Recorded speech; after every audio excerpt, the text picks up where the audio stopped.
Hi there, it's Twila with the Facebook group Soap Making with Natural Ingredients Forum. And I really didn't plan on doing a video today, but as I'm doing a oatmeal honey soap for my stepsisters, I thought, oh, I may as well get the video camera out and let's do this. Anyway, I know I'm not at a very good angle here. I'm trying to block the glare from the window behind me here before I switch the video down to the counter.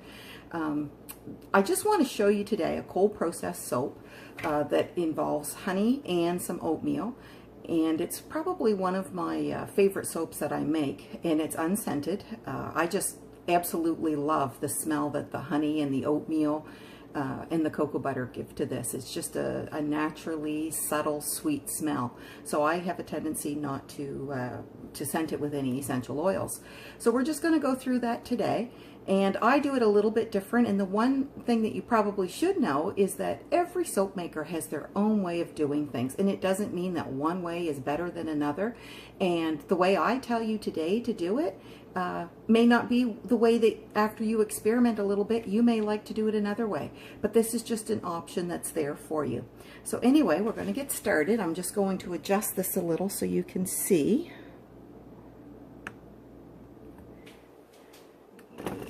Bit there.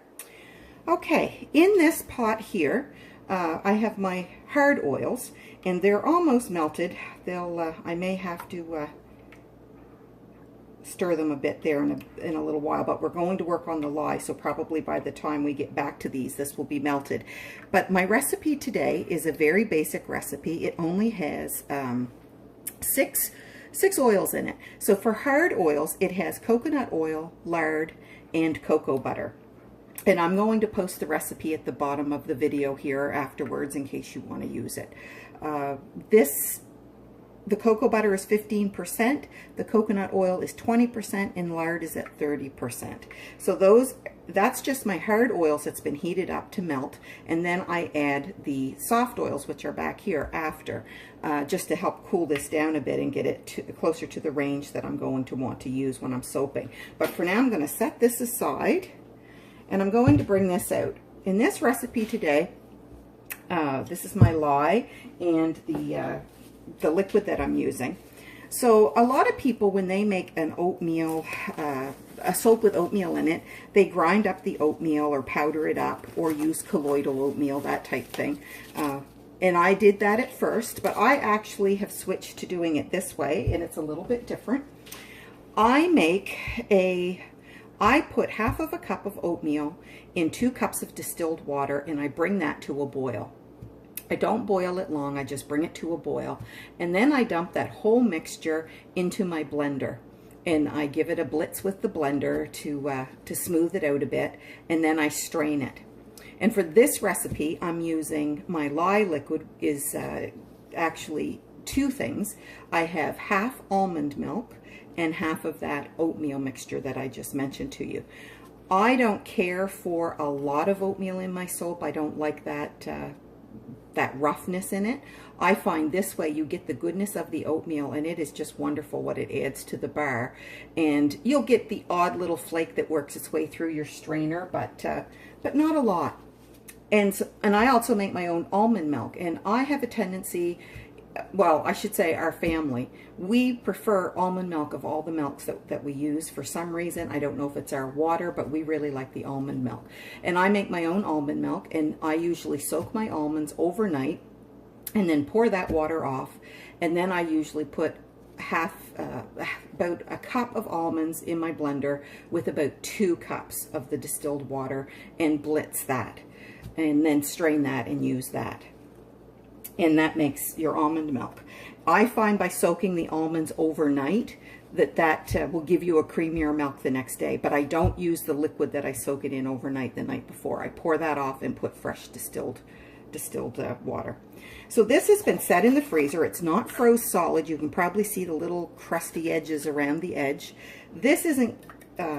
almond milk is one milk that doesn't scorch easy, especially when you make your own, because it doesn't have high sugars in it. The one thing that will probably react a little different here to what you're used to is the oatmeal watery substance that we're using here. So I'm just going to start. I'm going to put my goggles on, and I have my gloves on. And you should wear a respirator if you think you're going to mind the lye fumes at all. I find it very hard to talk with that, so I'm just going to keep my head back while I'm doing this and hope I don't breathe this in. So I pour in a little bit of the lye and start to stir it, and this is going to start to get hot. And I do have a bowl of really cold water over here that the ice cubes have melted in, that if this starts to get too hot, that I'll set it in that. But I quite often don't need it if everything has been well chilled to start with.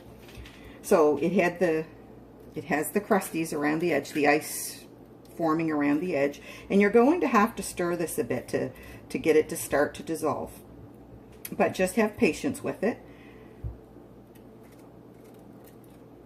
It's getting quite thick feeling, and that's normal. Don't worry about that. If all of a sudden you've got a really thick feeling lye substance here with those type of ingredients, like that oatmeal slurry. Well, it's not really slurry because I strained most of the oats out, but I don't know if you can tell, but this is quite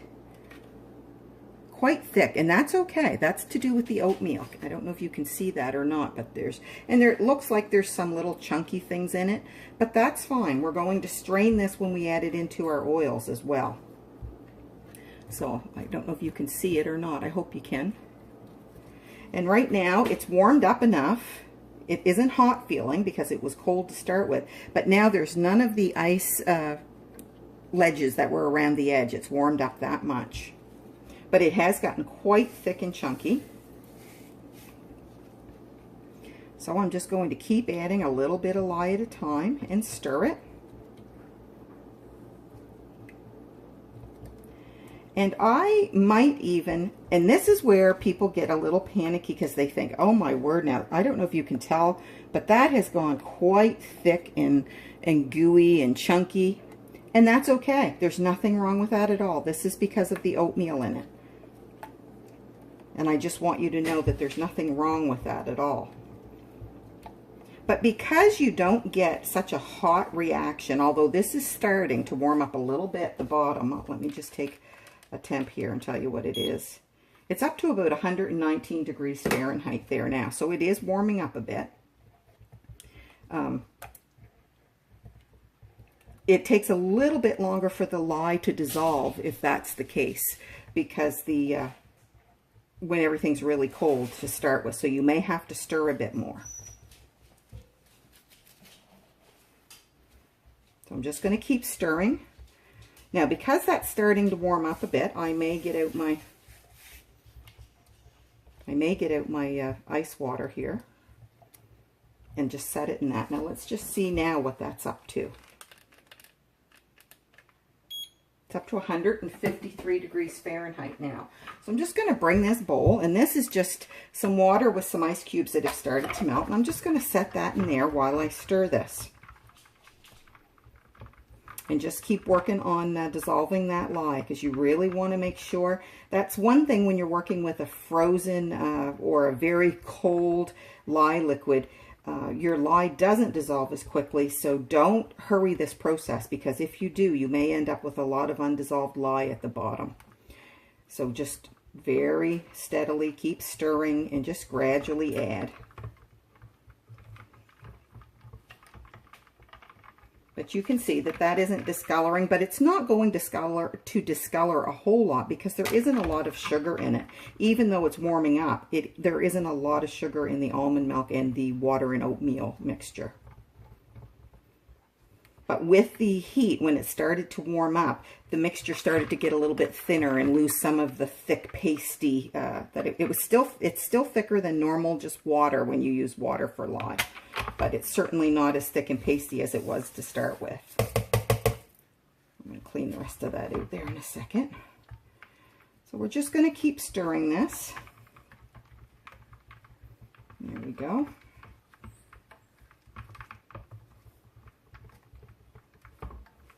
Just going to clean the last little bit of lye out of my container here.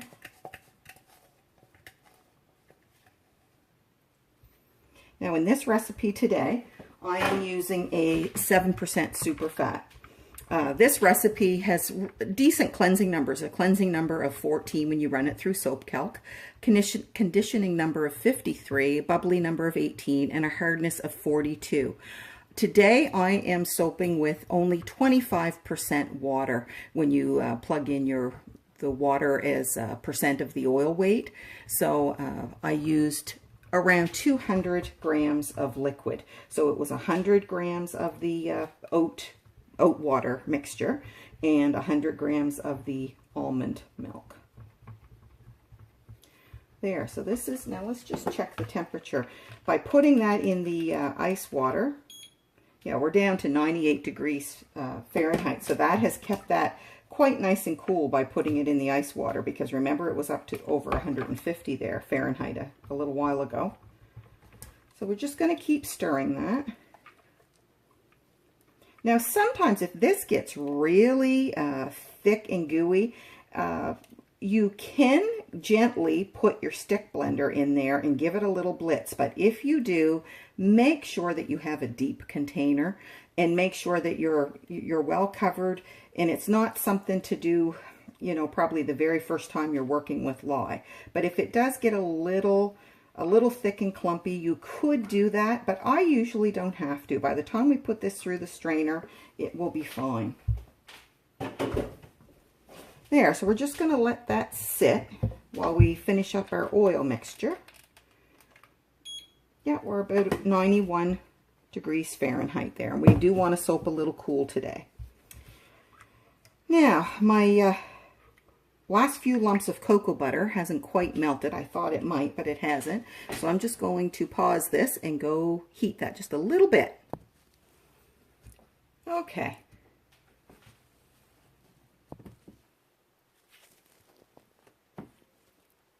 There we go. Sorry about that. I couldn't tell if it was on or not. Okay, so my oils are melted. And now I'm going to add, this is my castor oil, which has not been heated. And scrape the bowl out good. And that's 5% castor oil in this recipe. There we go. This is rice bran oil. And there is, if I remember, 15% in this recipe of rice bran oil.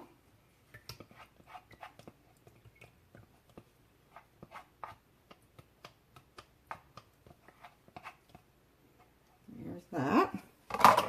And this is canola oil. Now, a lot of people don't like canola oil, but I buy the non-GMO canola oil. You end up paying a bit more for it because I don't like to use GMO products in my soap. But canola oil makes a beautiful soap. I absolutely love it. And this is 15% canola oil in this.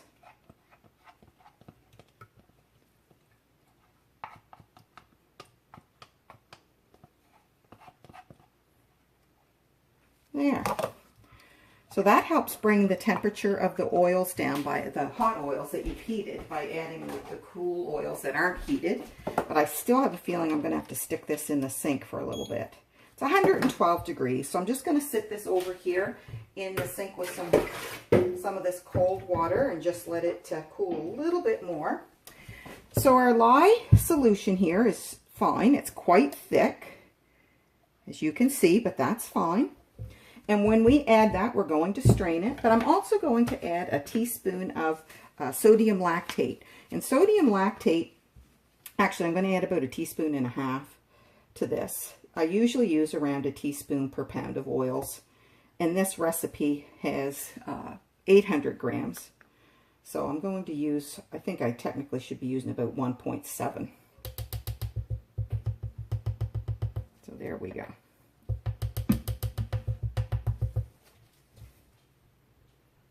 And what that does, that will help make your soap set up a little bit quicker and harder. So that's always a nice additive to stick in. But you could use plain salt as well. A teaspoon of salt per pound of oils will do basically the same thing. I like sodium lactate because it's also a little bit of a humectant, which will help draw some moisture to your skin. I'm not convinced in soap that it does a lot, but in lotions it's really nice for that. There, so that's stirred in, and that is quite nice and cool.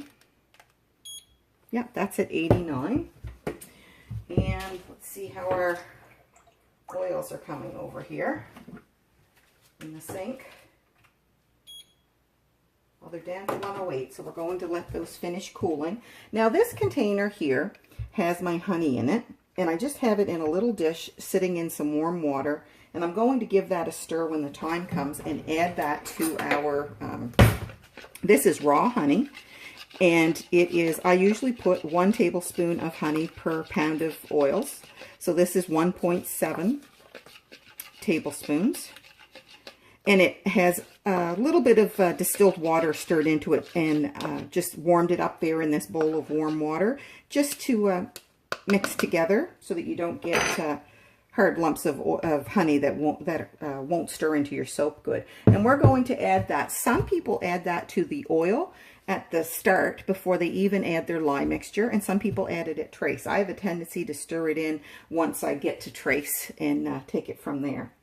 So I'm just going to turn this off while I finish cooling those oils down a little bit, and then we'll be back. Okay, I'm back. So my oils have cooled down here. My oils are around 82 degrees Fahrenheit. And now we're going to add the lye. And the last I checked the lye, it was around, it's 84. So those are good temperatures. Now I'm going to pour this through the strainer. And it's going to be very thick. And of course, I'm probably holding my arm right in front of the camera. Let's try to see if I can do it this way. And just let that drain down through.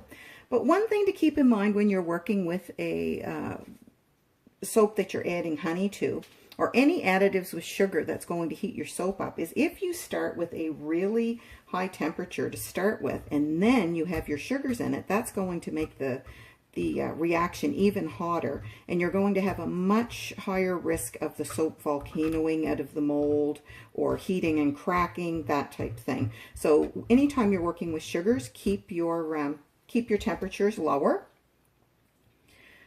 and then when your sugar increases the temperatures, you've got a little bit of leeway there because you started with a lower temperature. Now, because this is a thick slurry type thing, not that it has a lot of chunks in it, it doesn't, but because of that oatmeal mixture, when the lye reacts with that, you get this really thick, gooey mixture. It doesn't strain good, so you sometimes have to stir it a bit, push it around with your spatula a bit, and make sure that you're using a strainer that has very fine mesh, so that if there is any hunks of lye, that won't go through. And I really like this little strainer, and make sure you're using a stainless steel strainer. Now, some of what we're going to see in this strainer when I'm done won't necessarily be lye that's undissolved. It's probably going to be a few small flakes of oatmeal that didn't get strained out right from the start. And that's fine if that works its way through, but now I'm just going to clean this pitcher out really good and make sure we get all of the lye liquid.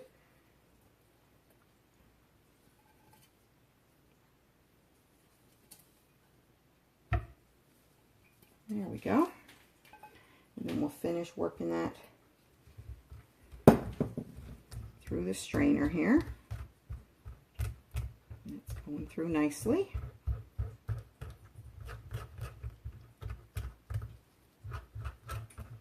There we go. So there's very little left in that. And if when you're using your blender, you know, if you have a blender or food processor when you're making that oatmeal and water thing at the start, you won't get a lot to strain out anyway, but your first straining will get most of it. So now if you can see, there's hardly anything left in there at all. And I'm just going to give that a tap and clean the bottom off here so that we get as much of the lye liquid as we can.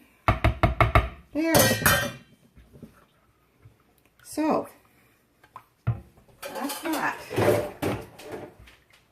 So now we're just going to use the stick blender and give it a little blitz here. So I have my goggles on, excuse the noise.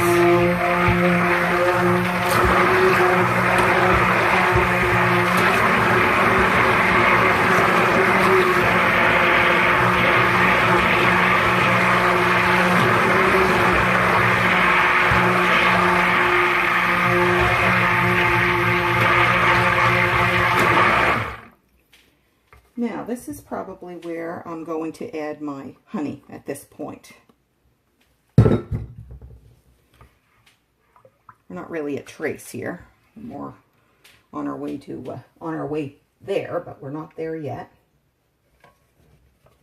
So now I'm just going to take my little container here with my honey. Now this was raw honey, like I mentioned, and it's been warmed with some distilled water just to thin it out a bit. 1 tablespoon per pound of oils.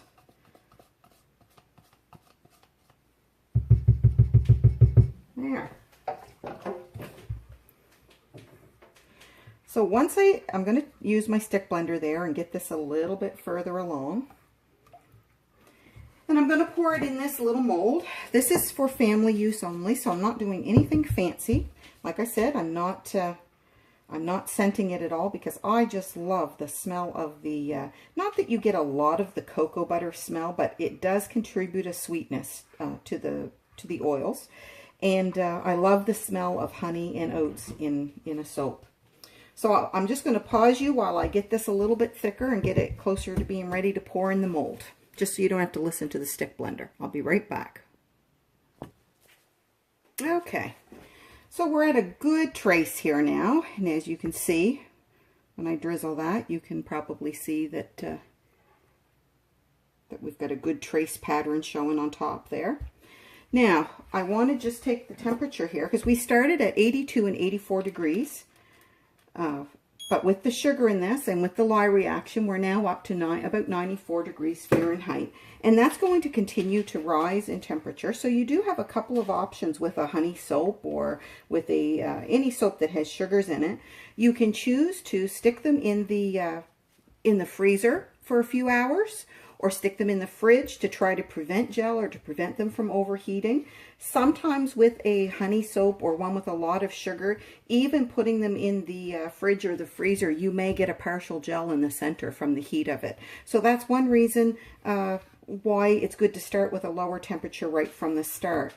But you can, it's a myth that you can't gel, or that you don't want a honey soap or a milk soap to gel. A lot of people do gel their honey and milk soaps, and it's not an issue at all. You just have to watch it and don't bundle them up so much that they're going to volcano. Or if you start to see them that they're starting to overheat and starting to crack, then get them, get them unwrapped or get them somewhere where it's a little cooler so that it doesn't get too much of a reaction there, a heat reaction. Now I'm going to pour this in. I'm going to leave a little bit in my bowl to thicken up. You're going to tap your mold down a little bit to get rid of any bubbles.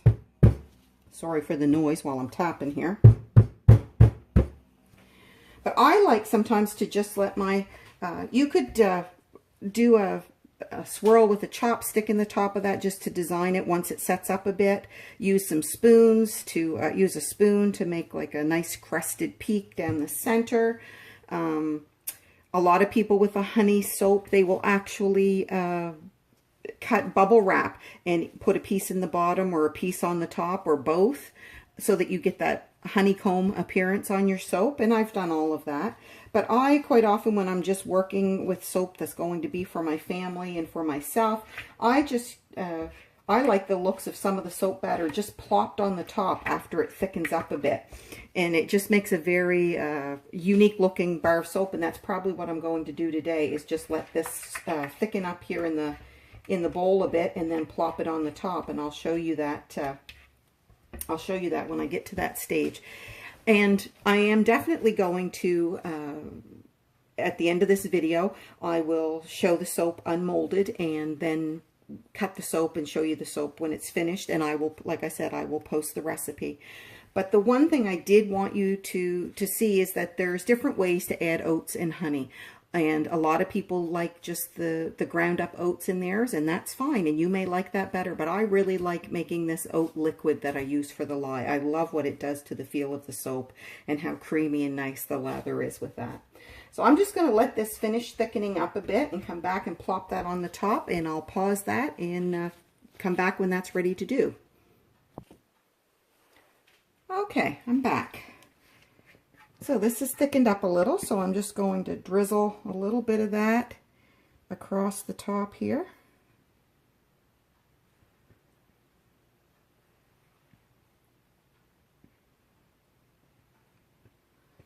And I'll show you. I know my hand's probably in the way there. But I just like the way that looks when you just pile that on the top and leave it. And that's just...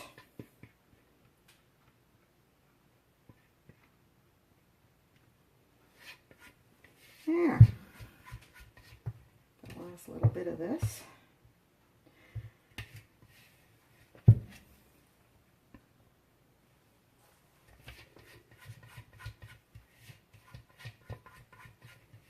Clean it right out.